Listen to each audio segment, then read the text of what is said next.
So I've come over today, and to be honest, I've already been here a few hours. There was quite a few people on the plot, so I just cracked on with jobs. I mean, it takes a lot out of you, but I've already taken off all the suckers off all the tomatoes, weeded the swede, gone through some of the other beds as well, just to make sure we're knocking those weeds back now, especially with all this warm weather and the rain. The other day, while I was building the bean frames as well, I bumped into Carrie, another plot holder. She's quite new to this site as well. And we had a little look around her plot. I'll show you that in a bit. But she's done really, really well, considering this is her first year of having an allotment all to herself. So we'll have a look at that in a bit. But let me show you what's been going on at the plot. So I've also done a bit of a harvest. I've got a nice white cabbage. I've even started picking some of the swede. I mean, that's not bad. That's not bad. It'd be nice for a Sunday roast. I've got some French beans here, some nice Charlotte potatoes, a nice garlic, and also some nice carrots as well, some baby carrots. So they'll be nice and sweet on the plate. So this will be used for a roast now on Sunday. So by the time you're watching this video, this will all be in my belly. Well, not all of it. And I've started weeding through this area now, and I'm just going to mulch it with some nice bark. But I've started digging out some of the couch grass as well in this area, so it's looking much better. The squashes now are starting to bulk up and put some flowers out, so this bed's looking quite good. I mean, by now normally they'd be bigger than this, but they're doing their best considering, you know, I didn't have the space for them. But by next year I'll have more beds at the back of the plot, so you know, they'll have a dedicated squash area. The onions now are starting to bulk up. I mean, it won't be long before these will be harvested. At the back here, I've now bent over the red onions. They're not going to get much bigger than this now, and I'm happy with these sizes. So in a couple of days' time, after I've now snapped over the necks, I'll harvest these. The climbing French beans, cobra, are now all in this bed. I've had to cable tie them up a little bit just to help them on the canes, because slugs won't devour these otherwise. I mean, they're fragile as they are right now, but yeah, they should hopefully, I mean, they should be okay in here. The sunflowers now are starting to show their little heads, and I mean, underneath here you can see this is a multi-headed sunflower. And we've also got ones here, and I think this is called a little Dorrit maybe, but yeah, they're looking beautiful on the plot. The leeks in this bed as well are starting to take on a bit of shape. I mean, you know, all the stations now have got a leek in. Some are doing better than others, but I'm pleased with this. And I've started taking out the potatoes out of this bed. As you can see now, the foliage is starting to die down. And I need this bed then for possibly leeks, or maybe give it a rest for winter. The spare blown hildas are now starting to show some flowers and taking shape, and they're right at the top now, so really I should nip off the ends. So if your beans are right at the top, take off the leaders like so, and now what will happen is, just a bit like a tomato, now you've taken off the lead runner, all the side shoots now will start producing extra beans, so this will start bulking up now. And the blowhilder on this side as well, yes, they finally hit the top, and I've weaved them back around. Now I should take the leader off these, but I am trying to make this bulk up a little bit, but it won't be long before I'll start taking all this out, and this will start bushing right up and you won't be able to see through these nets. And then hopefully in August, September, we'll be harvesting a pile of blowhilders ready to freeze for winter. I've also planted the remaining cobra French beans in this bed here. It was spare. The Kent blue peas didn't do very well this year. I think it was due to the cold weather at the start of the year, but hopefully now I can use this trellis system for those. And the sunflowers now are starting to put on a bit of a show. We've got quite a few heads coming up, and I'm looking forward to another month, and this will all be a wall of sunflowers, I hope. So the Nagina and the Crimson Crush, they've all had all their side shoots taken off now. Nope, there's one right by here. There we go, and there. How did I miss those? But yeah, they've all been pruned back now, and they'll start climbing up these canes. And I mean, they won't go quite tall, they'll go about here, and then I'll take the tops off as well. And yeah, the sunflowers should climb through the middle of this bed as well, and it should look beautiful in summer. And it wasn't long ago these beans were put in, but look, they have romped up these canes and they're almost to the top of these now already. So it doesn't take long, as long as you give them a good feed and we have some warm weather and some nice rain. I mean, look at them, they're already about 4 foot up these canes. And I've done a bit of a weed through this bed as well, and the corn now, it is standing as a mighty 4 foot tall. So hopefully we'll get some corn this year. I'm a little bit worried because obviously this is a little bit closer than I normally plant corn, and this could get rat attacks later on in summer, but fingers crossed it doesn't happen. We shall see. Now I'm a little bit worried about these giant Russian sunflowers, and the wind is coming across this way. Now I don't want to attach them to the polytunnel just yet. So I'm thinking if I put these canes in here like so, I mean, I've shown these before, they've got like the eyelets, you could put bean canes or whatnot through. They've got a bit of flex on them, so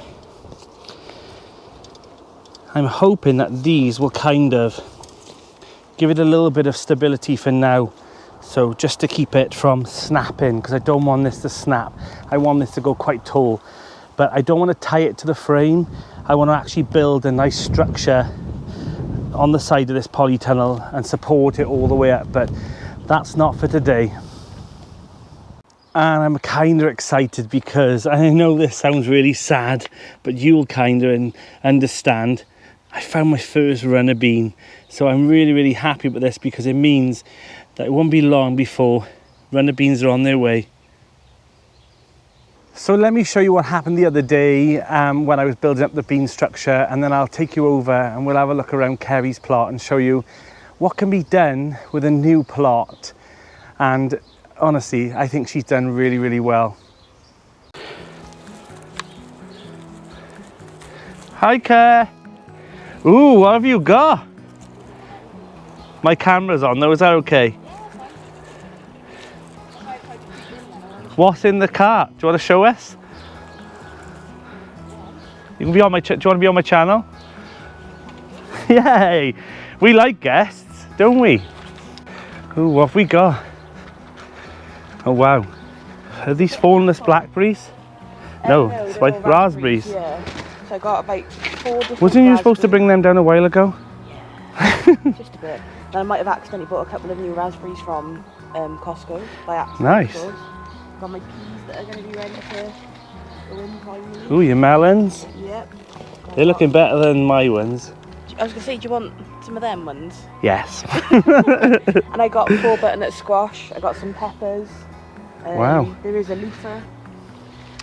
Oh my god, sad story about my loofah. We won't talk about it. Oh no, did you lose it? I lost one, I got one left. Oh, What's this? no. Oh, that's from TikTok. So I just, Oh. I don't know what I'm going to do with it yet. I just... Was it expensive? £15. Oh, that's good. Yeah. I was just going to paint it so it's the same colour as Of course you are. Maybe we'll come down in a bit and then we'll look at your plot. Is that okay? Yeah. Weeds, but No, that's limousine! There's like no weeds on We'll have a think about it anyway. No pressure. We're going down, in we. Let's go down and have a look at Carrie. So she's a new grower. This is her first allotment. So she's done really well, to be fair. Hi, Carrie. Actually, I'll give you the mic so that you can tell everyone what you've got. Oh, this is a lot of pressure. Wait till Nicky sees it. Yeah. What have you got going on, Carrie?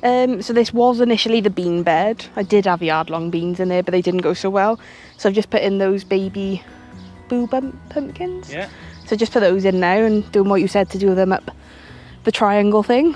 Not good returns. Not good at all. Then I got my runner beans, which are all doing quite well. Then I got some dwarf French beans, which need to be picked. And I've also got some kidney beans in the back. I'm really bad with remembering what things are. Oh god. Right, so we got 3 sprouts and then a load of broccoli by here. I got my cabbages. Lovely. I'm quite proud of them. And my cabbage. I've never grown cabbage before. I'll take those though. And then I've got a rogue broccoli by there, which I thought was a cauliflower. But I got some collies by here, and then I've got my nice kohlrabis down here, which are doing pretty well. Quite nice size. quite happy with those. Do you want me to lift the net up? No, that's okay. And then I'm trying the three sister planting in this bed. So I've got my butternut squash, nasturtiums, and then I got two different varieties of sweet corn. So I got the giant sort of corn, the big full cobs, and then baby corn by here. And then over the other side then's a mirror of this. So they've got the squash over there. You have your own channel soon. Oh, absolutely not. See, because I forget like how to say stuff, I just get really weird about it. You think that we don't do that? This is what I mean, it's a mess everywhere. No, it's not. So this, yeah, monstrosity of a bed is supposed to be my potatoes. Never done them in the ground before, so thought I'd try it this year. And I thought I'd try doing a potato tower, it was a trial. I know now not to do it again. And then I've got some swedes. I've got my giant, along with all the weeds obviously, my onion galacticus I think they're called. And then I got some squashes in here, which are quite funky looking things. They're there. Got a couple of those. I'm not quite sure what they are though. Oh, are they the mashed potato ones? Oh, yeah, they might be actually. Yeah. I know I had them. They look like them. And then I got the fennel and things that you give me. My pumpkin, I'm so proud of my pumpkin. So what have you done here then? I've just literally put a sock on it. Yeah, just from Primark, £2.50 for a pack of like 12. And I've just cut a hole in the top to tie it and hope it does well. Yeah, pretty much. And then I've got my pickles, and there's one cucumber there. I got a couple of pickles coming as well, but again they're only like teeny tiny. Got a weird one there though. The teeny tiny pickles. Did have beetroots. Beetroots don't seem to like my plot. They've disappeared, but I've got a load of leeks in. And then again, I did have, there's the leftovers from the cucamelons, devoured, but it is what it is. I've got a little bed of asparagus, and then I got some more squash over here with another pumpkin.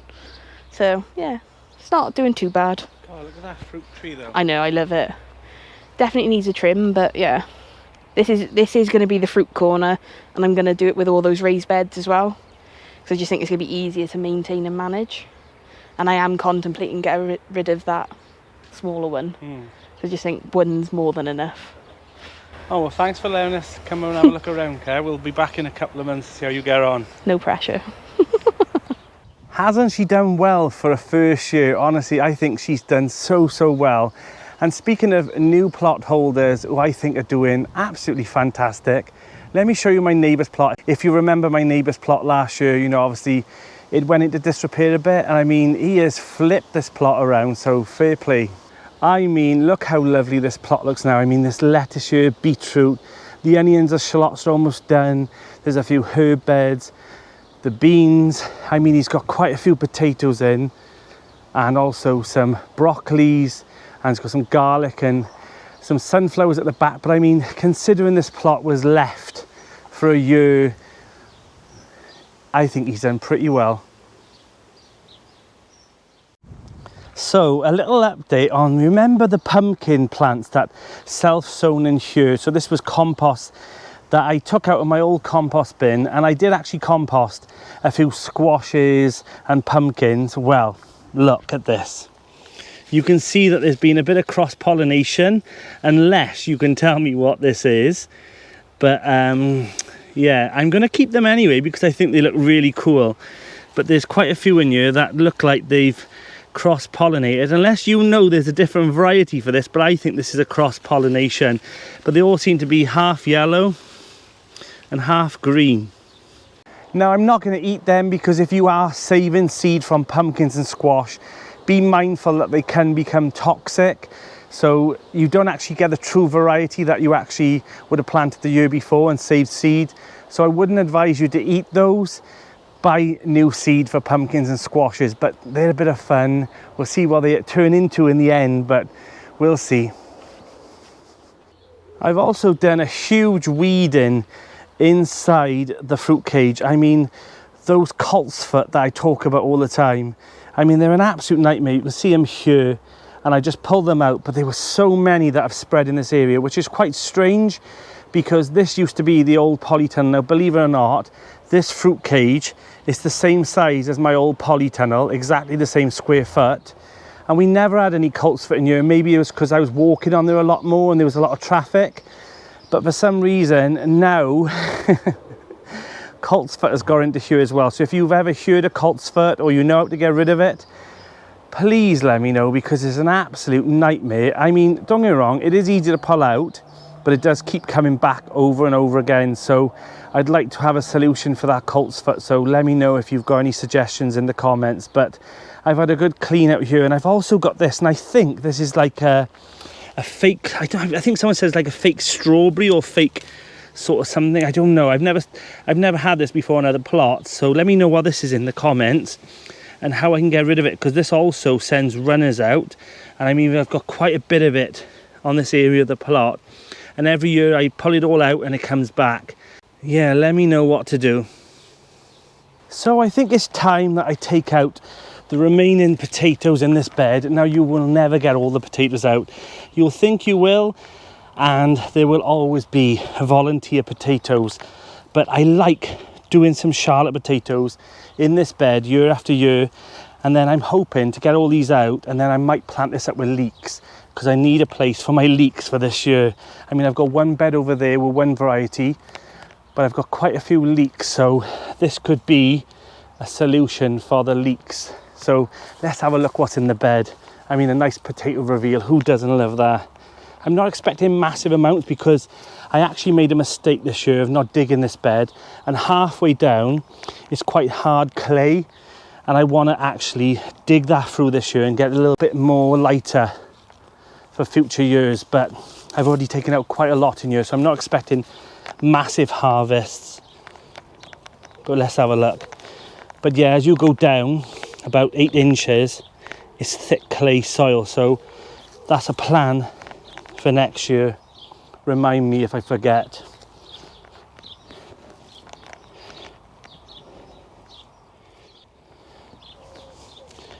I'm not, like I said, I'm not expecting huge harvests from here, because I've already taken out quite a few, but there's still quite a few plants here now. Oh yes, it's not so bad, and I can use the bed for something else. I've still got all the potato buckets to harvest in the next couple of weeks as well, so we'll see how we get on.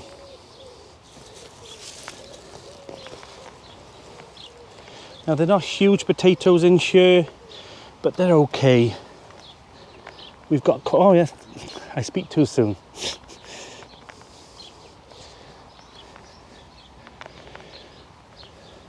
Now, once I get all these out, I will dig through here with a fork, because I promise you, there'll be plenty more deep down, I'm sure. And then you put your hand in a rotten, smelly seed potato. Yuck. I mean, they love, I mean, look at those. You cannot fault those. Absolute beautiful. And then you've got this one here, a seed potato. These are not bad.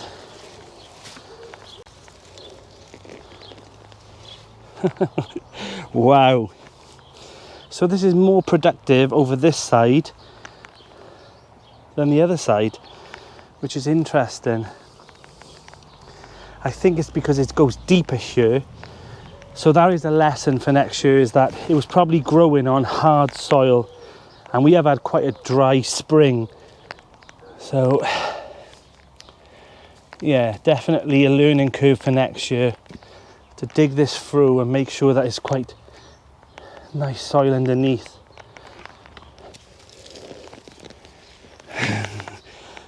Potato harvests, honestly, they're so, I can't explain it. It's so exciting because you don't know what's underneath, and then it's a bit like an adult treasure hunt.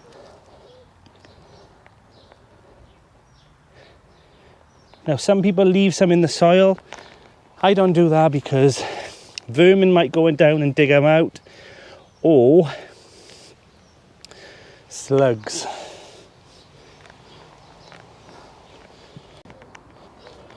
This soil is so warm. So warm. Now I have been harvesting this for a week or so now, so it's not doing too bad considering. It's strange how the corners of the bed are producing the biggest potatoes. But I am I am well happy with these. Really happy.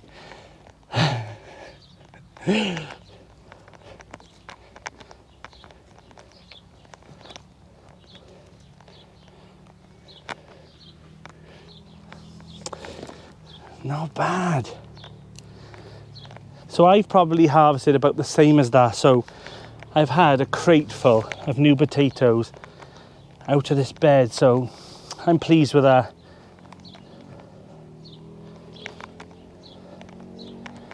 Now, let's dig it through again and see if we find any more. So let's pop this to one side.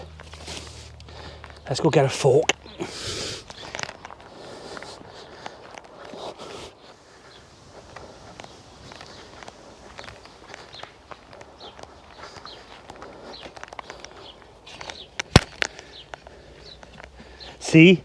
See what happens when you start digging down.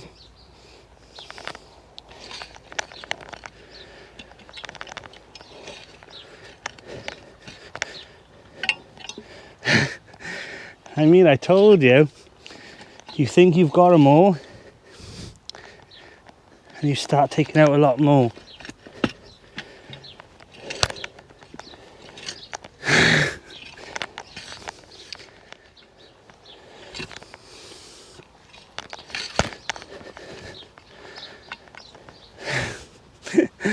Oh God.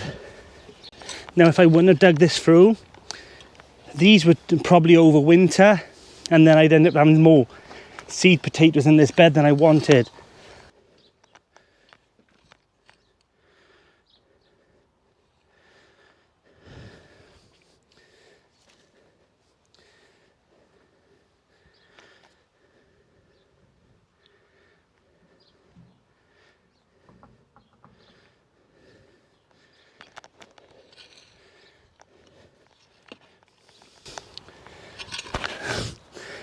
Loads.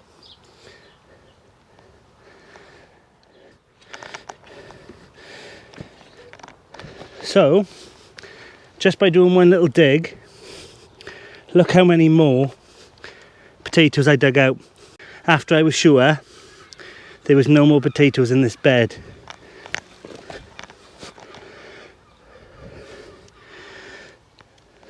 I mean, that is not bad indeed. Especially, like I said, I've had a few pickings out here as well, but to have a whole crate of fresh Charlotte potatoes, all pretty much a good size, I'm happy with that.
Good morning, and I cannot believe I'm doing this.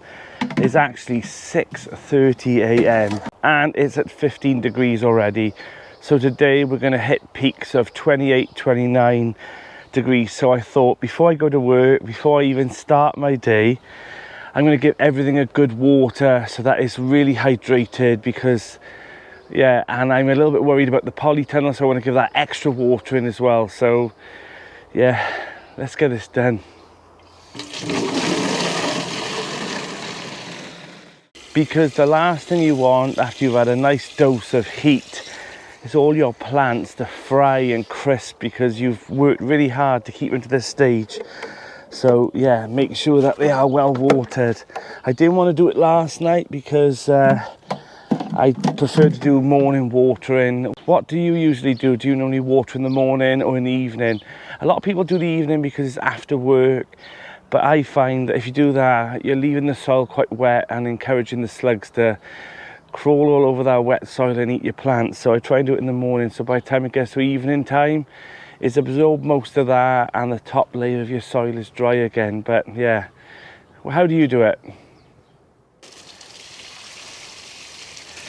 So I've got 1 hour before I need to go home and get ready for the day. And most people now are tucked up in their beds. But me, I'm out making sure my vegetables don't crisp. And I've already heard the allotment gate rattle already, so someone else is taking a leaf out of the same book and they're making sure that their plot is all okay for the day. But I mean, we're not used to the heat. And I mean, a few of you might be going, 29 degrees, that's not that hot. You know, in my part of the country or in my part of the world, that's springtime. But yeah, for us, we're not ready for it. And we're not used to it either. And thank you so much for everyone who sent me questions. Now, the reason I didn't answer all of them was, one, there was quite a lot of them. And two, I was only answering the ones up to the point of filming. So many people sent me questions after I'd finished filming that episode. And yeah, thank you so much for everyone. I will try and answer them all in the future, and in the next couple of videos maybe, we'll see. But yeah, it was really interesting to see all the things that people might not know or have just presumed, or yeah, it was really interesting to see what people actually are curious about. And yeah, it was really nice to answer some of the questions you might not normally get to answer. I tell you what, these shallots are looking absolutely fantastic. I honestly think I'm gonna have a bumper crop with these, so fingers crossed. I mean, they're from seed. They were sown on the start of the year, January time. Now, I've designed this sink as well, so any excess water runs straight into this bed and gives these plants an extra water. So any drainage, any waste and all goes straight there, so nothing gets wasted. It's things like outdoor tomatoes that you have to watch, because they're thirsty plants. I'm worried about the polytunnel as well, because if it's going to be at almost 30 degrees outside, how hot is it going to be there? You know, we shall see. It is now 7:10, so I've been watering for about 40 minutes. So it took me about 40 minutes to water the new plot, and I've still got this one to do. So make sure that you are staying hydrated if you're out in the garden in the next week or so, because it's going to be a bit of a scorcher. We've not had much slug damage on here, which I mentioned in my last video that I was worried about them coming in here and chomping on these pumpkins, but so far I can't see any damage on the cucumber or the pumpkins, but a little bit of damage on the climbing cobra French beans. But I've now, like I mentioned, clipped them all up and they seem to be doing okay now. So hopefully now, with a good water and a nice dose of sun, they'll romp up those canes. We're making progress now, and it actually takes it out of you. I mean, we haven't got the luxury on this site of using hose pipes. You can use it to fill up a barrel if needed, but you have to hand water, and that's why I've got like my pumps and stuff as well. but I didn't want to faff for that a day. I just like to have a nice hour before I go to work just to water through the plot. But we're getting there. I started putting up the drone as well, and you know, as much as people say it's lovely to see the plot from that angle, and it absolutely is, you do actually see all the weeds and all the jobs as well that you need. So there is a blessing and a curse with it, because once it goes up, it looks lovely, but you see things like, oh, go that bit of rubbish there that I forgot to move. And nobody's plot is perfect, I promise you. So if you're a new allotmenter or a mature one, I'm not saying old because I get told off by saying that. We're all in the same boat, I promise you. But yeah, the plot is looking quite nice at the moment. I mean, everything's starting now to jungle up. I mean, if you're a mature viewer to my channel, you'll know that it won't be long before this will be encased in foliage and flowers. And yeah, I absolutely love it. I mean, the cosmos start getting bigger, and the African marigolds, it's quite nice to come over, and especially in July, it's one of my favourite times to come to the plot and see it all just jungled up and there's colour everywhere. And I'm hoping that the way I've designed it this year, you will enjoy it too. Now, some of your plants, you don't need to water as regular as you think. A lot of people think that they have to water like every day, but you want those roots to actually bed right down and not become reliant on you to water, because if they stay on the top layer of the soil, if you don't water, then they die or they sulk. So let them be a bit late, you know, don't make them lazy. Let them work for their water a little bit. But in days like this, where we're going to have a bit of a heat wave, give them a helping hand.